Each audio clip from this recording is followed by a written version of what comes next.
a decorated black army colonel, the flag-draped remains of a young soldier, a denied boarding pass. What happened next ignited a firestorm that swept across the nation, forcing a confrontation with deeply rooted prejudices. Witness the shocking moments as a simple act of duty turns into a battle against injustice, captured by unsuspecting bystanders. Will one man's unwavering resolve and the collective voice of a concerned public be enough to right this egregious wrong? Subscribe and share your thoughts below to see how this gripping story unfolds and the price one airline had to pay. The airport buzzed with the familiar symphony of travel, rolling suitcases, hurried footsteps, the muffled announcements echoing through the terminal. Families clutched boarding passes, business travelers tapped furiously on their phones, and the general hum of human transit filled the air. Colonel Marcus Jones, a decorated veteran with a chest heavy not just with medals but with the solemn duty he carried, entered the scene. His polished shoes clicked rhythmically on the tiled floor, a stark contrast to the casual footwear surrounding him. He'd made this somber journey before, escorting fallen heroes home, but this time felt different, a heavier weight settling in his gut. On the tarmac lay a flag-draped casket containing the remains of Private First Class Jamal Williams, just 20 years old, a life extinguished too soon in a distant land. Colonel Jones adjusted his hat, the familiar weight grounding him. His task was clear, a promise etched in the military ethos: no one gets left behind. It wasn't about accolades or recognition. It was about honoring a sacrifice and ensuring a fallen comrade made his final journey with dignity. He approached the airline counter, the polished brass reflecting the terminal lights. He placed his official military orders and ID on the counter. The agent, a blonde woman with a perfunctory smile, barely glanced up initially, her fingers flying across the keyboard.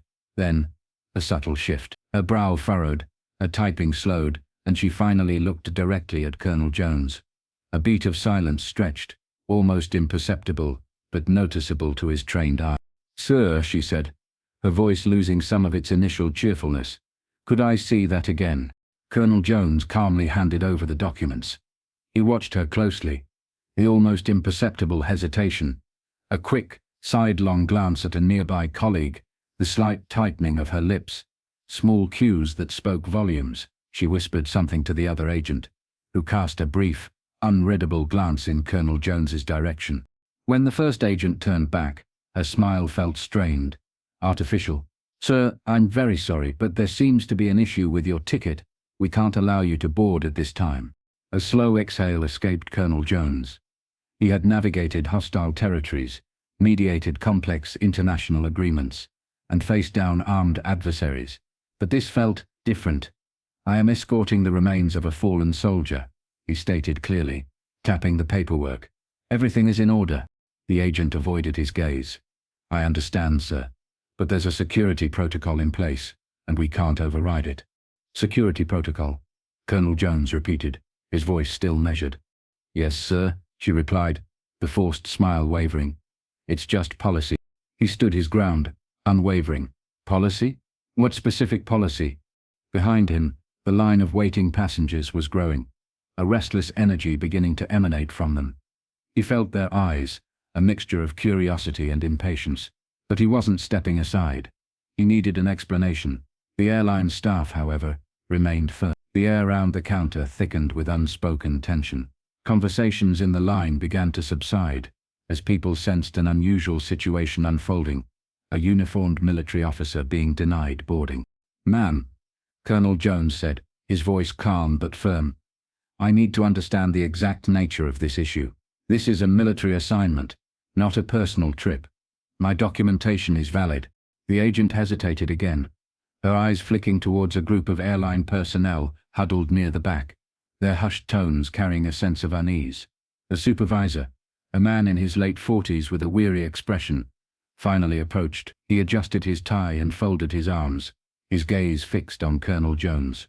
"Sir, I apologize for the inconvenience," he began, his voice smooth with practiced customer service jargon, the kind meant to deflect further inquiry.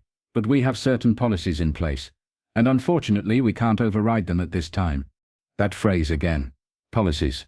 Colonel Jones inhaled slowly. He'd encountered this wall of bureaucratic deflection before, albeit in very different contexts. I have flown with military escorts countless times, he said, keeping his frustration in check. I am familiar with the procedures, and I am certain there is no policy preventing me from boarding. So, let's be direct. What is the real reason I am being denied? The supervisor cleared his throat, shifting his weight.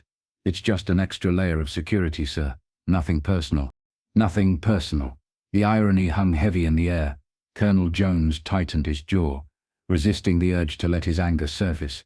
He recognized this tactic, vague explanations designed to wear him down, to provoke a reaction they could use against him. He wouldn't give them the satisfaction. The growing audience watched intently. A woman in a bright yellow dress whispered to her companion, her brow furrowed with concern. A young man with headphones around his neck took them off, his attention now fully on the unfolding drama. Then, a voice cut through the murmurs. "Excuse me, sir? Is there an issue with his military orders?" Colonel Jones turned slightly. A man a few places back in line had spoken. He was older, perhaps in his early 60s, with a weathered face and a faded Vietnam veteran cap perched on his head. The supervisor looked flustered. "No, sir. It's not about his orders. We just have to follow standard protocol." The veteran let out a short, humorless laugh. "Protocol? I've been through airport security more times than I can count, and I've never seen protocol stop a soldier from escorting one of our own home." He folded his arms across his chest, his gaze unwavering. "So, what's the hold-up?" More murmurs rippled through the line. Cell phones began to appear, aimed at the counter, recording. The atmosphere had shifted palpably.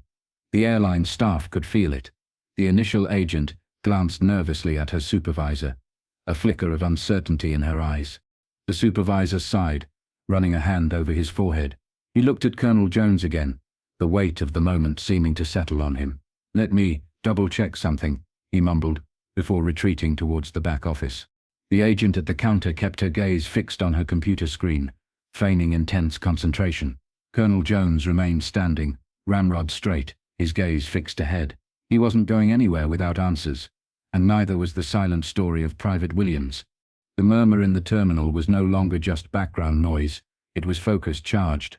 People were no longer simply waiting for their flights, they were witnesses. The Vietnam veteran wasn't the only one growing impatient. A middle-aged woman with a determined set to her jaw muttered to the person next to her, "This is outrageous." A man in uniform, a younger man in a baseball cap, pulled out his phone, his fingers flying across the screen. Colonel Jones maintained an impassive expression, but his mind was sharp, cataloguing every detail. The supervisor's continued absence suggested two possibilities. Either he was desperately searching for a fabricated justification, or he was hoping the situation would somehow dissipate. Neither seemed likely. Then, a voice from behind him. "Excuse me?" Colonel Jones turned to see a young woman, no older than 30, holding her phone. Her expression was a mix of concern and determination. I don't mean to intrude, but I just want to make sure I understand. They're not letting you board." Her voice wasn't loud, but the clarity and disbelief in her tone drew even more attention. Colonel Jones met her gaze. "That is correct." The young woman blinked as if expecting a different answer. She hesitated for a moment, then nodded decisively. She turned her phone screen towards him. "I'm live right now," she said, her voice steady. "People need to see this." And just like that, the dam broke. Another man raised his phone. "This is wrong," he said, shaking his head. "This man is literally escorting a fallen soldier." A woman further down the line raised her voice. "Hey, excuse me. Can someone explain why he's being denied?" A few people shifted uncomfortably, unsure whether to get involved, but the energy in the room had irrevocably changed. What began as quiet murmurs had swelled into a chorus of disapproval, something the airline staff could no longer ignore. The agent behind the counter looked like she wanted to disappear. Her hands hovered over the keyboard, her eyes darting nervously between the camera lenses pointed in her direction. The Vietnam veteran stepped forward again, his face grim. "I've seen a lot in my time," he said, his voice steady but edged with steel. "But I never thought I'd see the day when an American soldier, especially one escorting the remains of a brother, would be treated like this." An eerie quiet descended upon the terminal. Even the usual airport announcements seemed distant and muted. The only sound was the faint hum of recording phones, capturing every second. "This is a disgrace," the veteran declared, his voice carrying across the hushed space. The agent swallowed hard, her fingers trembling as she typed something on her computer. The supervisor remained out of sight. Passengers whispered. A baby whimpered in its stroller, but the mother's attention was glued to her phone, her face etched with disbelief. Then, a man near the back muttered, "It's already trending." Colonel Jones didn't move. He didn't need to. The world was beginning to watch. The tension in the terminal was thick enough to cut with a knife. The supervisor was still absent. The airline staff locked in a tense silence. Phones continued to record, tweet, and stream. Then, like wildfire igniting dry brush, it spread. The young man in the baseball cap, still glued to his phone, let out a low whistle. Damn, this is everywhere now. Colonel Jones offered no reaction, his years of military discipline holding firm, but he saw the almost imperceptible stiffening of the agent behind the counter, a silent acknowledgement that the situation had spiraled beyond their control. The woman in the yellow dress gasped, checking her phone. "Oh my God," she whispered to her companion. "It's already on Facebook." The Vietnam veteran grunted, pulling out his own phone. They have no idea the storm they just started. As if on cue, the airport loudspeaker crackled to life. "Attention passengers, due to unforeseen circumstances, Flight 227 to Phoenix will be delayed. We apologize for any inconvenience." A few groans rippled through the crowd, but most remained focused on the unfolding drama at the counter. A minute later, the young woman who had started the live stream gasped. "He's on Twitter." She turned her screen towards the crowd. A tweet, written in bold capital letters, blazed across the screen. "They just denied a Black Army colonel his flight, while escorting a fallen soldier's remains. This is how we treat our heroes. Let him fly. Justice for Jamal." Beneath it, the numbers climbed. Retweets, comments, likes. It was catching fire. Then another tweet appeared. This one from a veterans advocacy group. "We are aware of the disgraceful incident happening at airport name. Our soldiers deserve better. Expect action." A collective murmur rippled through the crowd. The realization sank in. The airline had officially lost control of the narrative. The agent behind the counter, still frozen, let out a shaky breath and hurried towards a frosted glass door at the back, disappearing behind it. She wasn't returning with an answer. She was returning with damage control. Colonel Jones adjusted his hat. He had been in situations like this before. Not in an airport, but in places where powerful entities suddenly realized they had made a grave miscalculation. He wasn't smiling. This wasn't a victory to be celebrated. This was about Private First Class Jamal Williams, waiting to go home. And that mission was still incomplete. The crowd was no longer just watching. They were waiting, expectant. The supervisor finally reappeared, but he wasn't alone. Beside him walked a man in a sharp navy suit, his airline ID clipped precisely to his pocket.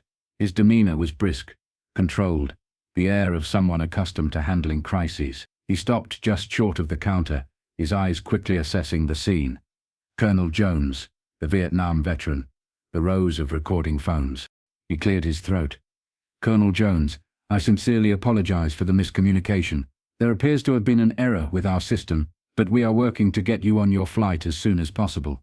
Miscommunication. Colonel Jones had been in the service long enough to decipher that euphemism. It meant we got caught. It meant fix this before it costs us too much.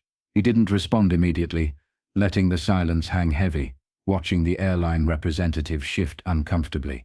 "I see," Colonel Jones finally said, his voice measured. "An error, you say?" "Yes, sir," the representative replied quickly. "A regrettable mistake. We assure you it was not intentional."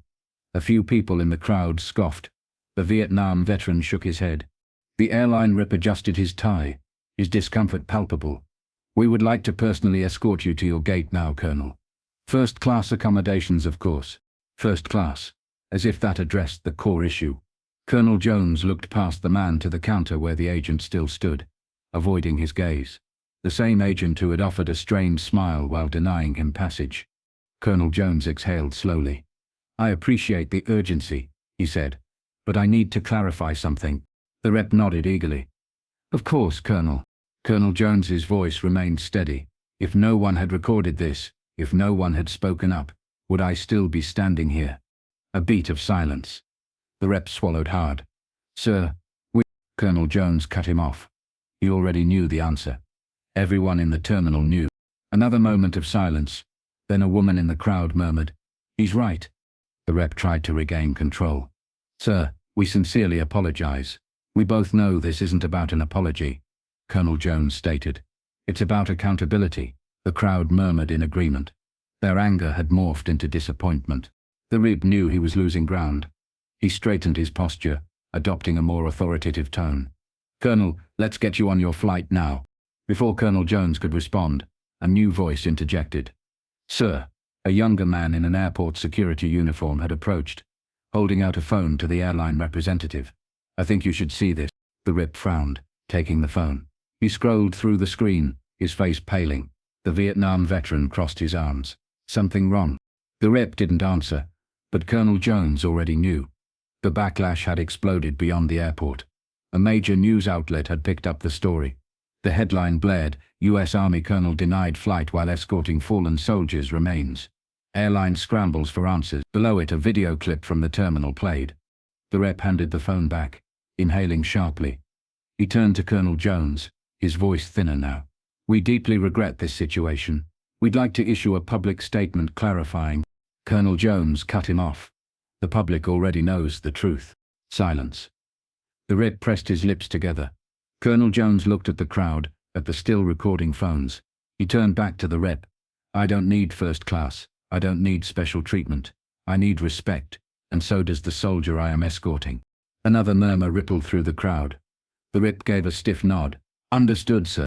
The Vietnam veteran let out a small, approving grunt. Colonel Jones adjusted his hat. Now let's finish this mission.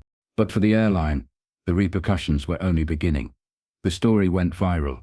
News networks ran segments. Veterans organizations issued scathing condemnations, and politicians demanded answers. Then came the financial blow. The airline stock plummeted. A boycott hashtag gained traction, and their social media was flooded with angry demands. The final nail was a lawsuit filed by a coalition of military advocacy groups, alleging discrimination. Under immense pressure, the airline CEO made a public apology, calling it a regrettable misunderstanding, and announcing the employees involved had been placed on administrative leave, a gesture widely seen as too little, too late. Meanwhile, Colonel Jones continued his mission. He escorted Private First Class Jamal Williams home, standing with quiet dignity as the young soldier's family received their son for the final time. He didn't need the headlines. He needed respect, and that was the real battle. Respect shouldn't be conditional, shouldn't require a viral video or public outcry. It should be the standard. The people at that airport, the Vietnam veteran, the young woman with her phone, the passengers who spoke up, they proved something vital. When people stand together, injustice has nowhere to hide. What this story ultimately teaches us is the enduring power of speaking up against injustice, no matter how small the initial spark. It highlights that respect isn't earned through rank or title, but is a fundamental right, especially for those who've served our nation. When we see something wrong, our voices, united, can create real change. It's a reminder that our actions and inactions have consequences. Hey, if you felt this story resonated, give that like button a tap and let me know your thoughts in the comments. Your support helps me bring more stories like this to light, so consider subscribing if you're new here. I appreciate you being part of this storytelling journey.